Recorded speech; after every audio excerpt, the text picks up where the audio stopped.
Soulful shit, you know what I'm saying? Like, just some soulful shit for everyone, you know what I'm saying? Like, I made this be myself, so hear me. Woo!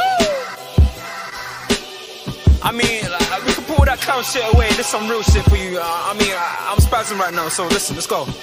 Yeah. It's in their bones, the dogs in harmony for the love of the money. Then fall victim for the cookie, then turn pussy, it's lonely. You said you hold it down when life get rough, we're here now, so show me. We move them losses to them wins. Heavy pounds, we make it ends meet. Converse of only few who make me feel like I be 10 feet. Feel like I'll be 10 feet. Big up to everybody. Welcome to GTV. Welcome back to the channel. Yeah, I mean, if you are a current subscriber, big up to those who are not subscribers, but are thinking about, you know, signing on that dotted line. I know it's a big commitment. So I do appreciate all the subscribers, all the likes, all the shares, all of that. So why are we even here? You know, as I say, it's international break.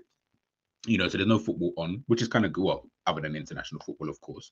But, you know, a lot of things, this is the period where you get crazy takes. So I remember the last international break we had, I think it was the Thierry Henry one, you know, where people basically just weren't rating Thierry Henry. We always have the Hazard Salah debate, you know, that comes up like every single day, to be honest with you, but especially during the international break. We've had the Cristiano Ronaldo. Sometimes we have that kind of debate with Lionel Messi, Benzema. I've seen a couple of those debates. It's just crazy. Like, this is the period where every kind of debate, that it's almost like any debate that you wanted to have, this is the period of time to have it, right? So I said, you know what? Obviously, Mo Salah, he's been trending recently. There's been some contradicting reports, if I'm being honest. Like, some reports say close to signing a new deal, you know, especially because he's not going away with Egypt during this international break. So he's here at the club. They're going to try and do their best basically within this two-week period, and then, you know, see if he can, you know, if we can get closer to him signing a new deal. And then others are saying, yeah, nah, he ain't really looking to sign a new deal. The valuation or the contract on offer isn't really what he's kind of looking for, and they can't really seem to get to an agreement, and it doesn't look like they'll get to an agreement. On top of that, we know Mo Salah has got a lot of suitors, apparently, allegedly. You know, he's got a lot of people after him. So yeah, it's like contradicting, conflicting, whatever it is. Yeah, it just doesn't, I don't know which side is actually telling the truth. I'll just wait until he either says he's signing or is signing, or says he's not signing or doesn't sign. I'll wait for that, you know, that level of confirmation. What I will say though is, when it comes to Mo Salah, you know, this season, you know, obviously new manager, many people didn't really know where he was going to kind of fit in. I guess everybody kind of had their own ideology of what Mo Salah looks like in an Arne Slot team. And remember, we all didn't know what Arne Slot was like, how he wanted really the team to play. We had Feyenoord to go back on, but the quality of player you got at Feyenoord in comparison to the quality of player that you've got here at Liverpool, it's chalk and cheese. So of course it was going to be a little bit different in terms of he will still have the same principles that he's obviously had at Feyenoord, which obviously totally understandable, and those principles align with, you know, some of the players we have here at Liverpool. But there's going to need to be a bit more of a tweak, especially because then you need to take into account that this is a team who have played in a certain way for the last, you know, 8 or 9 years. So, you know, all of that kind of stuff. So when it came to Mo Salah, there was a lot of talk, especially during the summer. Some people saying sell, and don't worry, guys, I remember. Some people saying sell. Some people were saying, well, sell because I'll give people the benefit of the doubt. It wasn't sell because he's rubbish. It was sell because of the contract situation, in terms of if he's going to go, just try and get some money for him. I'll get to that in a minute. It was sell, or it was play him in a different position, or we need to sign someone else to play in that position that he plays in, and then, you know, he can, you know, get benched here, there, and everywhere, and, you know, etc., etc. And I think we kind of done that anyway, because then we ended up getting in Chiesa. Unfortunately, though, he is injured, or sorry, he is fatigued and he cannot play, and etc., etc., whatever. But in terms of Modo, so obviously you got the side of, you know, in terms of like, you know, selling and etc., etc., which is fine. I've got no problem with anybody who thinks that Mo Salah should be sold. Totally understandable. His contract's running out. You want to get some money from him. My side of things when it comes to the selling part is pointless. The money isn't going to make much of a difference. I'll be honest with you. It makes no sense. You don't sell, you know, at this age, innit? We're not talking a young Cristiano Ronaldo potentially moving to Real Madrid. No, it's not that kind of party. We're talking about a player who I don't even know how much he would get you in today's market. As fantastic as he is, bro, his contract's running out. Like, who's going to pay the money, you know, and now he can sign for anybody, you know, around Europe. So it really doesn't even matter at this point. So when there were people were talking about in the summer, I was like, nah, you don't sell Mo Salah. That's silly. That's kind of silly. You just keep him. You just keep him to the end of his deal. I didn't want to sell him. I don't care if he leaves on a free. I keep telling people, I really do not care if he leaves on a free. It makes zero difference to me. It really does. Do you hear what I'm trying to say? You just don't sell. You don't sell them kind of players because you ain't finding no one that good to replace that guy. You ain't finding no striker. You ain't finding no right winger. You ain't finding nobody. Do you get what I'm trying to say? Like, until that person obviously is about, and unless, you know, we're looking at the likes of like Mo Salah and, you know, 𝐵𝐸 𝐸𝐼 and all these kind of guys, yeah, get those players, then of course, yeah, then yeah, you know what I mean. You've adequately replaced someone like Mo Salah. But listen, and no disrespect to the players who have been linked with Liverpool, these are all decent players, but that hole is so big that you're trying to fill. It reeks of when Liverpool sold Suarez and we got in the Ricky Lambert. Now, obviously, not to that level of player, obviously, Ricky Lambert, Barini's and, you know, Balotelli's. And I'm not saying we're going to get that level, but it reminds me so much of that. It just reminds me of that straight away. Do you know what I mean? Whereas I need the seamless transition of Torres to Suarez. I need that. And at the moment, I don't know what that looks like. Obviously, we can take a look. There's so many different players I would love to go out and sign who I think, listen, you kind of need to replace him with like star quality. You know, we're kind of in that position. If you was gonna sell him, by the way, this is if obviously you sell him. Obviously, we don't know if he signs a new deal. If he doesn't sign a new deal, I guess that's why they got in 𝐿𝐴ZE. So then you need to then hope that 𝐿𝐴ZE is the one. But then I do feel that Liverpool then need to go out and sign a better striker because you're gonna need someone who can consistently put the ball in the back of the net. I don't believe that it's going to just be easily shared out with everybody. And I feel like that's where everybody goes wrong. Mo's standard is so high. Everybody just thinks that, yeah, no, don't worry if Mo's not there, because we saw a couple of games like last season. Everyone got gassed and was like, yeah, because we saw a couple of games where Mo was out during the AFCON and that. Yeah, no, these guys, no, just no. Cool it. It ain't happening. You know what I'm saying? Like, you guys need to just wind your neck in a little bit. Wind your neck in. Do you get what I'm trying to say? Because that's not how it's going to probably go. Because you've let go of arguably one of the greatest players ever in his position anyway, in the Premier League history. Cool, no worries. Happens. Everyone loses greats, not a problem. Problem is you ain't got the quality to even replace him with. Now, what you're trying to now do is exactly what we did when we sold Suarez, what Spurs did when they sold Bale. You're just trying to get bare players now and hope that all like 10 players can supplement and can fulfill the needs of the one. Nah, we're not doing that. I don't want that.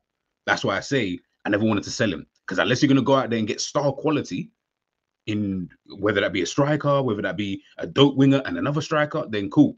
But if you're not going to do that, which is fine, not going to beef you about it, then we take it until the summer. We pray that you can sign him to a new deal. That is all you can really do. And if he doesn't, hey, they sign 𝐿𝐴ZE. Now, all I know then is that, okay, we just need to get in a dope striker. If we get in a dope striker, I think Liverpool can go to the moon.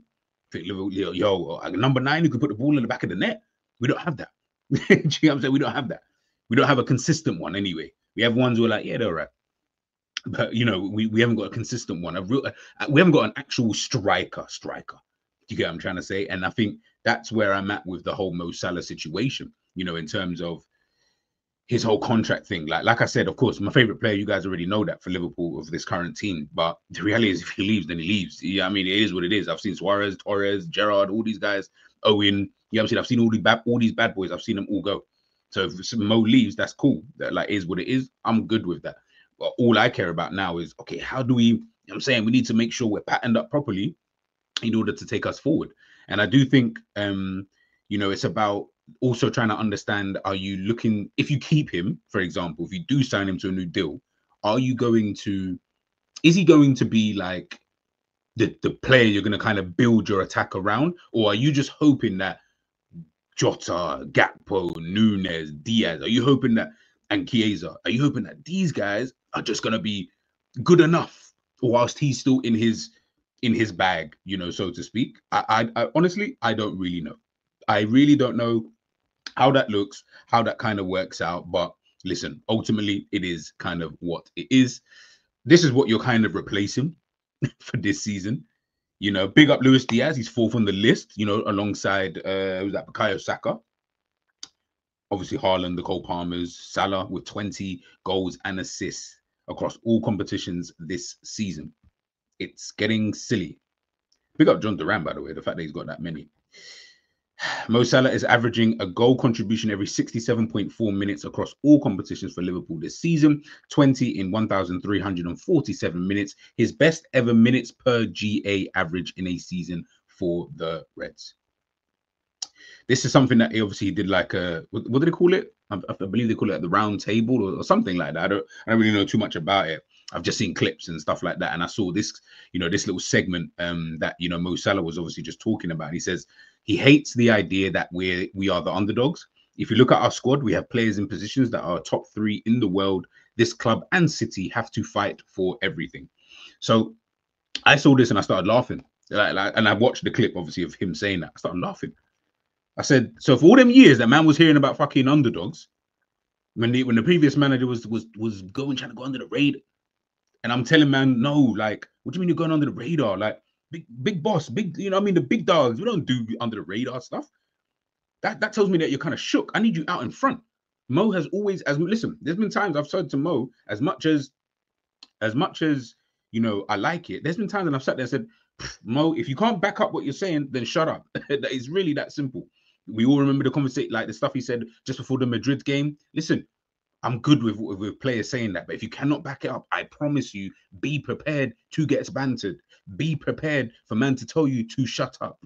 Do you get what I'm trying to say? If man say, yeah, I can bench 250 and you don't bench 250, yeah, it's long for you. It's so long for you. And that was the situation with Mo during that period of time. But that's how I feel in general when people say certain things. It's not a problem you saying it, bro. If you tell people you can bench 250, come on. All right, let me see you bench it. If you don't bench it, that's on you now. That's on you. You said it. No one told you to say it. No one forced you. You said it. Do you get what I'm trying to say? And that's the same thing with the whole underdogs thing. Yeah, we're underdogs. Yeah, bro, shut up, man. I don't want to. What do you mean underdogs? Like, it doesn't even make sense for, like, how. So then how good is the team if you're saying we're underdogs? But these times I knew there were certain players in it's not just Salah. I feel like a Van Dijk. You know what I'm saying? Van Dijk and Salah, they don't feel like players who bring the underdog type of vibe. They don't really on all of that kind of stuff. They don't really do that. But that's the kind of vibe that we were on. That was the kind of energy that we kind of had. And I didn't really like that kind of stuff, man. Because then I'm like, okay, the team's not that good then. The team is not that good, because if the manager's trying to come with this underdog kind of thing, it can't be that good. You know, I listened to a little bit more of that conversation with Alisson, Robertson, and Mohamed Salah, and you know, Salah was mentioning about you know, sitting around talking and that, and he mentioned something about like what Robbo mentioned or what Robbo had said to him before. You know, when Mo Salah, you know, when he misses a chance or he doesn't score or whatever, and he's, you know, he used to put his head down and that. You know, Robbo was saying, you know, people look at you. You know what I'm saying? Like we watch you because you're basically the Don Dada. You are the big boss.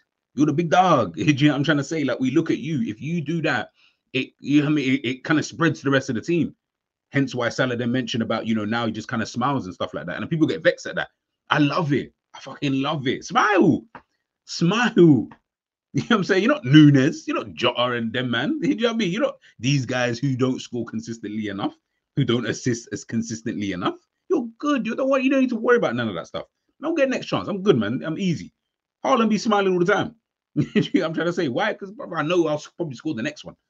Do you get what I'm trying to say? And that's just the kind of top players. I mean, and we're talking about the elite level players. And obviously we know Salah's got like an elite level mentality anyway, but that's just the way Salah is. Did you get what I'm trying to say? But I know people didn't like that, which again is fair. I ain't got no problems, you know, with those kind of things. Ultimately, if you like it or you don't like it, you know, that kind of vibe, right? You know, this season in the Premier League in itself, goals and assists, he tops the chart at this moment in time. You know, got 14, absolutely brilliant, you know, for Mo Salah. And this is obviously a few of the other players, you know, in and around Europe. By the way, some really good numbers from some of these other guys, you know, but Mo and Marmoush from Frankfurt are the only two players to have double in both goals and assists. Obviously, Rafinha will get that soon. You know what I mean? Just need a couple more assists and he'll get there. Vinny will also get that as well. He only needs 5 more assists. And then, of course, he will get there. All of these players will touch 20 goals this season anyway. That's another thing. I can easily see that. What's that? 8 for the bottom 2, 6 for Marmoush, and then 10 for Salah. Yeah, that's calm. Marmoush will definitely be definitely, of course, he'll get there very, very soon. He's probably trying to get there even before the end of the year. Do you know what I'm saying there? If you can get there before the end of the year and then add some assists, that would look crazy. That would look crazy. But, you know, there's so much, you know, conversation in and around Salah, you know, just in a general sense, as I say, you know, in terms of, me personally, you know, people ask who's the best player in the world? And I always say it's kind of difficult. I don't really do best player in the world on current form. That never really made sense to me. I don't know, yeah, that doesn't make sense. How can someone be the best player in the world just on form? Are they the best player in the world or not? If you know what I mean? It just needs to be the best player in the world. And then again, I guess because of how the Ballon d'Or's, you know, kind of done, I guess because it's really now based just on a season, really and truly, you could just have a banging season and be considered the best player in the world, really and truly. If your team, let's say Chelsea, for example, yeah. Chelsea, yeah, let's just say Chelsea. Oh, you know what? Yeah, let's just say Chelsea. Chelsea win everything. They win the Champions League, Champions League. They win the Conference League, the Premier League, the FA Cup, Carabao Cup, whatever. They win every competition that they're in. And Cole Palmer scores 50-odd goals. Technically, he could be considered. Do you know what I'm trying to say? Just based off of this season. Do you get what I mean? Whether you then class him as a whatever world-class player or whatever, it doesn't really matter because they're just really basing off of that one season. So, you know, it's just one of them kind of things. When people ask about this whole form stuff, I'm like, yeah, in form, but I judge my thing at the end though. I don't really judge anything prior. I personally don't have a world play best player in the world on form. I just don't have one. I just have he's just one of the best players in the world. Salah is one of the best players in the world. Lewandowski, one of the best players in the world. Lamine Yamal, one of the best players in the world. Who else is out there? Vinny, Mbappe, they're still Haaland, Kane. These guys are some of the, they're still the best players in the world.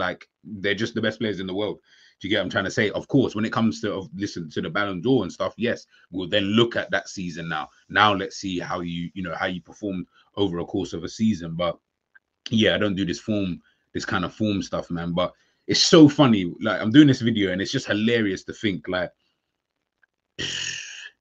maybe what, a few games ago? Maybe was it the last international break? Was that in October? I think that's when I went to the England game. So maybe that was October times. When everyone telling me yo, G, man, you're Salah guy, man. The GA don't really matter no more. Blah, blah, this and blah, blah, that. Fast forward. Literally, maybe it was 3 or 4 games. I don't even know the gap. But it wasn't that many. It was less than 5. I know that much. It was definitely less than 5. All of a sudden now, Mo Salah is the best player in the world. Mo Salah is the greatest. Oh, we have to keep Mo Salah. Oh, he's the best. What do you guys mean? What do you guys mean? I don't even understand at this point. What do you mean he's the best now? Keep your energy on that side of the map, bro. I'm trying to say, I can't stand flip-flops. You cannot be around me and be talking about 1 minute the person's this, next minute the person's this, 1 minute the person's this. What do you mean? Let the person breathe for a hot second. Let the player breathe for a second. Let the guy just chill for a minute. But nobody was on trying to do that. It was, 3 or 4 games or whatever it was that people were claiming that Mo Salah wasn't that good. And I was just yeah, performances are not really all that, but it doesn't really matter, to be honest with you. Did he score? Cool. Did he assist? Cool. We move.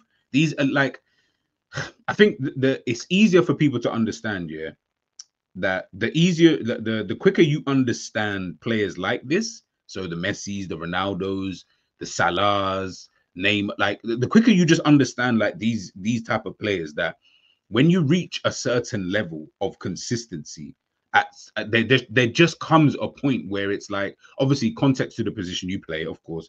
Attackers is going to be then judged on your goals and assists. Midfielders, it might just be judged on other little things. But Modric and Kroos didn't ball out every game. I watched a lot of them games. They were not balling out. There were some games I was like, Kroos is kind of dead. But you know what Kroos will do? He'll play that one pass out of nowhere that no one else on the pitch can do. He'll see something that no one else can see. Modric, the same thing. It's just, which is obviously I'm saying in context, which is the equivalent of say an attacker scoring a goal or getting an assist. People expect that these players will just play 10 out of 10s every single game. I'm like, outside of Messi and Ronaldo, who didn't even do that themselves, but outside of those two, like, you're asking for something mad unrealistic. Oh, Salah runs into shins. So, I don't think Salah can play in a slot system because Slot needs his wingers to do what? That's the bit that used to confuse me the most. Slot needs his wingers to do what? Because his wingers ain't doing what Salah's doing. I'll tell you for free. His wingers are not doing what Salah is doing. And he wouldn't drop Salah for shit. He ain't dropping Salah for shit. I can promise you that. So you see all that running into shin stuff? You see all of that? Yeah, but he can't beat his man. And you see all of that stuff. Like I said, those are all things that you need your player to do, which, by the way, is absolutely fine. I've got no beef with that. But you see when my guy is scoring goals, do you know what I mean? And he's contributing to the team and your guys are running around like headless chickens and that. Yeah, I don't like, go stand over there. This is to everybody, to all of you watching this. Go stand over there. Over there. Don't come to me. Don't tell me about anything. I don't want to hear it. I don't want to hear it. Don't show me your running stats. Don't show me about your stupid interceptions. I don't care about none of that. Go stand over there. Do you get what I'm trying to say? Because none of that matters. None of that is going to take, none of that makes no difference. Because you see the scoreline, yeah, the scoreline is being affected by this guy. And this is why I say, I'm not saying that you can't have, like, this is to everybody before, because like I said, everyone's flip-flop now all of a sudden. That's why I've kept quiet, you know, recently. But I said, you know, we got to talk about it. Like, it's all fine. Yeah, you rating Salah this time. Yeah, he's the great one. And this, what? Yeah, that's all great. That's fine. And you can do your thing. But don't come to me when he's having his bad patch, because Salah in a bad patch still bags. I feel like we feel like he doesn't. He does. Salah, when he's not playing that well, which I don't even think he's playing all of that anyway recently. The way people are talking about him, you think he's on, people like, oh, Ballon d'Or form. I'm like, this is like meaty. This is super meaty. We've seen Ballon d'Or form. That was in the, what's that? The 2021-22 season? Was that one? 21-22, 22-23. Was that, which was the year that we went for the quad? 22-23, 23-24. Yeah, must be 21-22 season. Must have been that year that we was going for the quad. Was that the year? And then Salah was Salah then stunk it up second half of the season. Stunk it up. Absolutely stunk up. I think it was that year. It was like it. Now I'm looking at it. Yeah. It was that year. 21-22 season. Like, we've seen Ballon d'Or form, you know what I'm saying? But it's like the way people are talking, again, like I say, I keep receipts, and my memory sharp when it comes to these kind of things. And listen, at the end of the day, it's all banter, it's all jokes, but it's like, I just don't understand people who flip-flop. That, I think that's the bit that I won't ever let go. So yeah, we can do the jokes, we can do the back and forth, that's cool. But I can't let go of you being a flip-flop. Don't, like I said, stay over there. I don't really want to hear it from anybody. None of you YouTubers, none of you streamers, none of you guys on Twitter. I don't want to hear none of you. Go stand over there, please. Over there. Nobody cares about what you say or you think, bro. No one cares. Because you wasn't trying to hear it and you wasn't trying to say it before. But now, all of a sudden, oh, Mo, he's great. He's this. We got to give him a new contract. Oh, bro, you didn't want to give him a new contract. A lot of you are ready to ship this guy off back to Saudi, or I say back to Saudi, but to Saudi. You guys are ready to let man go. Yeah, we need to move on from Salah, you know. What with Diaz, Nunez, Jota, and Gakpo? Well, no disrespect to them, but do me a favor, bro. that cannot work. That's a myth. That's all a myth. That's all a myth. I ain't trying to see that. I ain't trying to see that for shit. You get what I'm trying to say? Let me show you guys this anyway. So obviously these are just the records. This is just some of the records that this brother's broken. Some, not even all, just some. Mo Salah is the first player in Liverpool's 131-year history to score 20+ goals across all competitions in 7 consecutive seasons. I'm going to say that again because I don't hear nothing about no Ian Rush, about no Roger Hunt, about no Michael Owen, about no Torres, about no nobody. Let me say that again for you guys so you guys deep what I'm even telling you. Mohamed Salah is the first player in Liverpool's 131-year history to score 20 goals across all competitions in 7 consecutive seasons. This is the, and you guys are trying to like, I feel like you guys need to understand, like, it doesn't even make sense at this point. I'm gonna say the names again. What? Nunez, Jota, Gakpo, Diaz, and them, man. But this guy, who is the first player in the whole history of Liverpool to do this. Mohamed Salah is the first player in Premier League history to score 10+ goals against Man City, Man United, and Arsenal. Mohamed Salah has scored more Champions League goals than any other African player in the competition's history. Drogba, sit down. Eto'o, sit down. I'm trying to say sit down. Mohamed Salah is the first player in Premier League history to score 10+ goals and provide 10+ assists in 3 consecutive seasons. Rooney, sit down, my brother. Sit down, because you ain't doing that. You ain't doing that. Big up to the guys, though. Big up Rooney, because they're bad boy. Mohamed Salah scored more goals and provided more assists than any African player in the competition's history. Mohamed Salah is the first player in Premier League history to score or assist in 12 consecutive games twice. Like, I don't even understand. Like, what more do you want from this guy? Oh, because he runs into shins in that. I hear it. Because he didn't beat his man. Bro, shut up. I feel like you don't need to shut up sometimes. Like, listen to the things that you people are even saying half the time. Just listen to the things that you people are even saying. Man said, yeah, but he's running into shins though, G. Like, I don't care about those shins when Donny's hitting the post. Bro, it's funny. This is a recording, but I'm making myself laugh because like some of these I didn't even know. Like, and again, some of these are they're just records. Like, it doesn't even actually matter. The overriding point is that unless you can go out there and find something, you don't have to even find something as good as Mohamed Salah, because obviously there's not that many guys out there anyway. That's fine. I'm not going to begrudge you for that. But don't try and tell me these other guys, though. I don't know. No. Just no. Do you get what I'm trying to say? Just no. Like, no. No. Like, no. But listen, man. It's Mohamed Salah, man. You know, at the end of the day, like I said, I'm not even that bothered. Stay perfect. Go. Got my blessing, my bro. Yeah, I'm saying you've done your thing this season. I feel like he's even playing like a guy who's actually leaving. People, again, I hope he doesn't. But the way he's playing and stuff like that, it almost feels like this is like a last hurrah kind of thing. Like, this is like my last swan song with Liverpool. It just feels like that kind of vibe. But listen, I could be reading it all wrong, and you know, it's completely different, and you know, etc. And that's absolutely fine. You know, I've got no problem, of course, with that. But yeah, that's the kind of vibe that I kind of get with this whole, you know, Mo Salah thing. But yeah, man, listen.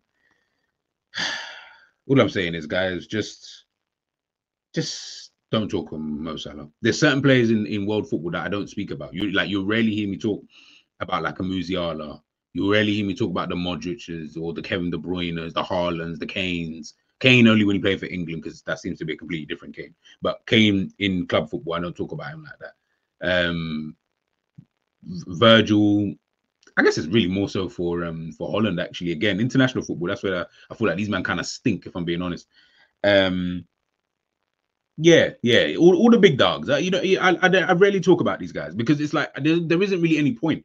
Like, they're just good. They're just world-class players. Like, I don't really care if they have a bad game. Like, it is what it is. You had a bad game, we move, kind of thing. But the way people talk about Salah, though, it's like, man can't wait until Salah has like 2 bad games or didn't score in this game, didn't, and all of a sudden, oh, he needs to be dropped. He has to get sold. I'm like, fucking hell. Like, you guys are ready to just jump, like, you know what I mean, get onto man like it's nothing. And I'm just like, right, like, this guy, of all the players in the team, this is the one. Whew, Jesus Christ, man. That's crazy. That's crazy, man. That, like, honestly, sometimes I just think that is crazy. That's probably why I go extra hard on all these other players. Because in comparison to him, they're bums anyway. I'll keep it a buck. I don't need to lie. I feel like in comparison to him, they are bums. Not all of them, but some of them. But the way you guys talk about them, it's like, yeah, but give them a bit of time. Shut up, man. You know what I mean? Just keep quiet, people, man. I'm tired of this bullshit sometimes, man. You know what I mean? Too much BS sometimes. Too much BS. But listen, it is what it is, man. Salah will go 5 games without scoring or assisting. I can guarantee you that. Between now and the end of the season, I feel like that will happen at least once. At least. And watch, the Wolves will come out again. People will be like, oh, see, G, this is why, because he's whatever. Whatever, man. Whatever. Listen, man, that's the end of the video. Best player in the world. You know what I'm saying? On form. on form. Let me know your thoughts in the comments. This is kind of more of a rant, to be honest. A rant? No. I don't like calling it a rant. This is more of a G was just talking loudly type of conversation, and raised his voice every now and again kind of conversation. Let me know your thoughts in the comment section, people. Catch you on the other side. Peace.